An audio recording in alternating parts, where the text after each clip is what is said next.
So this video is pretty insane because we have a lead actress. First of all, who cares what an actor thinks, right? There are these people that believe that for some reason their opinions matter because they've been in a piece of propaganda developed by Hollywood to indoctrinate more people into being feminists and leftists and remaining childless for the rest of their lives. I don't know who actually listens to the political opinions of actors. I'm sure there are people that are that low IQ because, you know, the bell curve, there's people with IQs below 90, right? But this analysis is not because her opinion matters, but because it's emblematic of the total wretchedness and debauchery that is the leftist mental state. She claims that a law that requires schools to get consent from parents to change their child's name and pronouns is an overreach.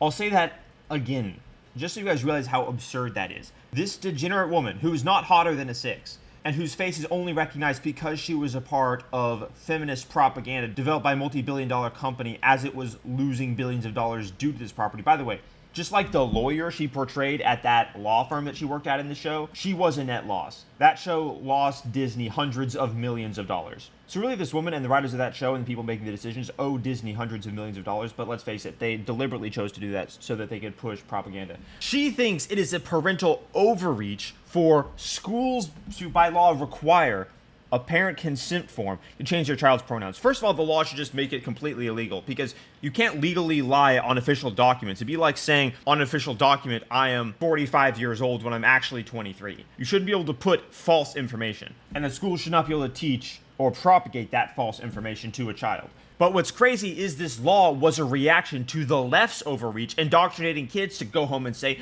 Mommy, I think that I'm a girl today. And then the mom has no choice but to be like, oh, well, we're waiting for this day. As a matter of fact, we already have the route pre-booked into Google Maps. Yeah, we're just going to go right down to this clinic and they're going to chop off your... Remember, guys, this is YouTube. Be sure to subscribe to the channel. We are battling the forces of darkness here. The total narcissism and psychopathy of the left is on full display whenever they're asked to adhere to objective parameters which would hold their insanity accountable. Because that's what this law is doing. It's holding their insanity accountable, saying, no, you can't just force indoctrinate a malleable child into believing your ideology without the consent of the parents. That's basically what the law is saying.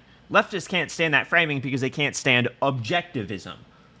You know, the provincial government, they passed the Parental Bill of Rights, so requiring teachers to get parental consent when students want to change their name or pronouns at school.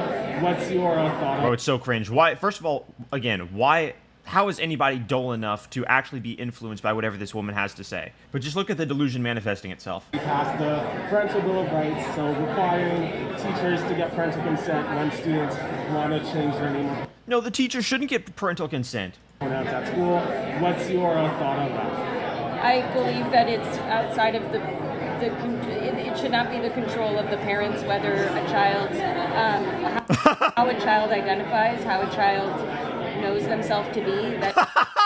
Bro, you know how many kids think they're Batman? You know how many kids think they're Spider-Man? Leftists aren't concerned about kids. And what's crazy, she even stumbled over the words calling it a parental overreach because the exact words of overreach have been used to describe the left as they're trying to indoctrinate kids in public schools. Marxism is literally trying to infect as many people as it possibly can into the cult of resentment that it holds for all objective reality and the human condition. So honestly, what better outlet than the failed star of a failed TV show that lost Disney hundreds of millions of dollars, which was essentially just a propaganda piece for boss queen feminism, whose impact on the culture was majority just memes being made about how bad it was. Truly disgusting on every level, but that's what the left is about. That's what the left does. It's so interesting how opposition to insanity has become the counterculture. What I'm doing now is the counterculture. That isn't a parent's place. It's an overreach. It's an overreach on the part of the provincial government to legislate that.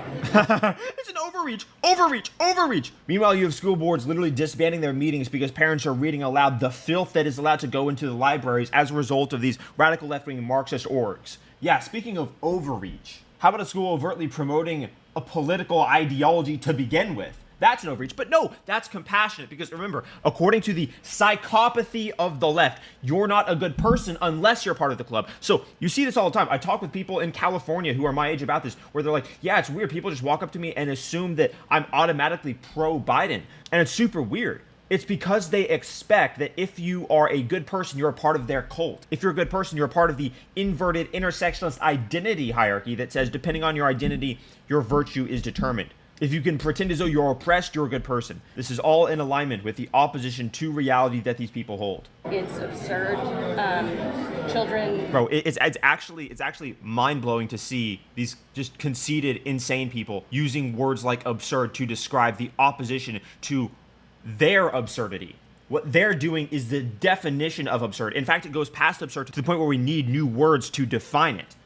Like absurd squared or psychopath squared. How do you define the mental condition of somebody who believes that their ideology determines what reality is and supersedes objective reality? How do you define the mental state of a person who believes it is their right to indoctrinate children with their hatred for objective truth and Marxist resentment? How do you define the mental state of a woman like the one that appeared in the video that I released a couple days ago, where she was calling for the unaliving of and the disbanding of the Supreme Court, all while calling herself and considering herself a good person? How do you define the mental state of these people?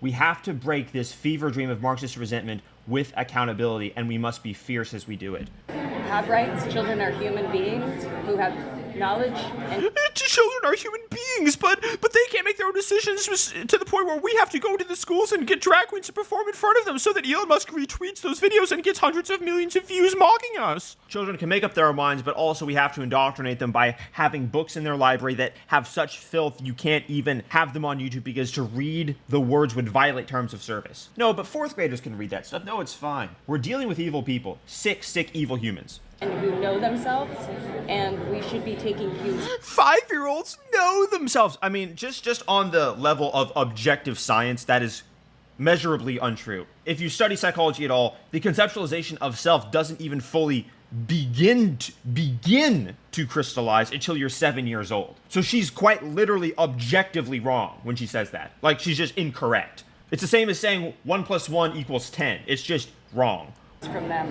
In so many ways, we should be taking cues from them, listening to them. Right. We should be listening to the paranoid machinations of children so that, oh, it's actually so perverse, because they want to be able to co-opt and feign purity, given that their ideology is so corrupt and barbaric and reprehensible.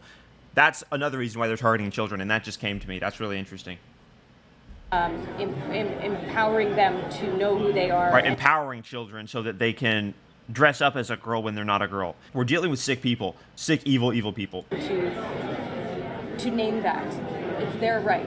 It's not the parents' right. This is about a cult and a religion of anti-reality. These people worship at the altar of anti-truth because truth reveals them as frauds. It reveals them as ultimately individuals rather than adherence to a group membership which claims to give them counterfeit virtue as a result of being a part of that club. And that's completely crushing to them, because then they would have to take on personal responsibility for their lives. They'd have to then use logic, reason, rationality to orient themselves properly in a world where they have to be individuals and not sacrifice literally their identity on the altar of an ideology that grants them counterfeit virtue. These people are warring with truth, and this is the reason why we must defeat them.